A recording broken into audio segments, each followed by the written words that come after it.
My mother and father met in New Zealand. But after I was born, my mother decided to separate with my father and raise me on her side of the family in San Francisco, California. Being raised in San Francisco, California was not a good experience for me. As a matter of fact, my whole time in the United States has been a tragic upbringing for me. At the early age of 8, I believe around 8, 9 years old, I was sexually molested, which caused a lot of feelings that I did not understand. For example, I did not know if this was right or wrong. But as I grew older, I began to understand the guilt, the shame involved in such conduct. Well, that caused me to drift away from God. Not only that, I was physically, mentally abused, verbally abused, because I also think my mother had issues with my father. So I believe some of that frustration was taken out on me as a child.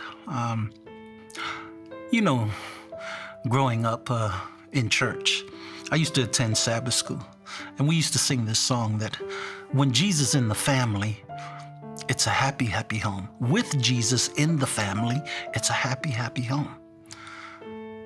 I questioned that as a child, because my mother always went to church on the 7th day of the week, faithfully. But where was Jesus during the rest of the 6 days of the week? What I'm saying is that my mother and those around me never reflected that. So that caused me to drift away from religion, away from God, any kind of teaching about Jesus. And by the time I was old enough to wander on the streets by myself, I did that. So about 13 years old, began to commit heinous crimes.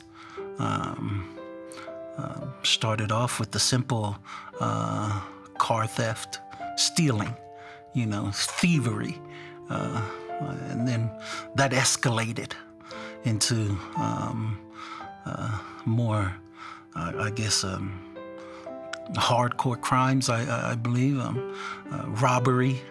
And then I discovered drugs, that I could make money off of drugs, and that could take care of me. So, a long story short, by the time I was 17, I ended up in prison, and they locked me up for the next 14 years of my life.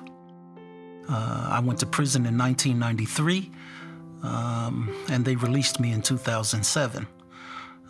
When they released me, it was straight to the airport, shackles and handcuffs, on the plane, straight back to New Zealand, where I was born. And when I was deported back to New Zealand, all of a sudden I come across this man I never met, this man I never knew in my life, who now wanted to enter into my life. But for me, it was like, what right do you have to enter into my life now? Now, all of a sudden, you want to have a say into what I'm doing, In that sense, I was really closed off, shutting him away, and not giving him the day or time or the opportunity to reconcile that relationship. My father is a lovely man. I believe he's sincere. But because of my experience, never being loved, I found that difficult to strengthen that bond between father and son. I've forgiven my father, but the bond of a earthly father and an earthly son, I can't connect with that. I can't connect with that. It's more of a mutual respect than it is love. Because like I said, he's never been there. I never saw him. But respect, that I can give. That forgiving has allowed me to respect him. For the decisions that he made when he was young, as I was once young. That has allowed me to progress in growing. I believe that. And there was one thing that my father had on his side that I never counted on. He had a lovely wife.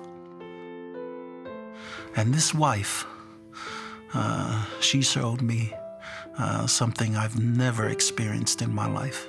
She showed me love. She accepted me with all her heart. I'm not even her son. She was always in my business. Now that is love. Most young people today, they always, why are you always in my business? Get away from me. But they don't understand that it's because they love them, And I appreciate that woman for showing me that love, And that's what also allowed me to forgive my father, was that woman. Her helping me to understand, to comprehend the love of the Father through her actions,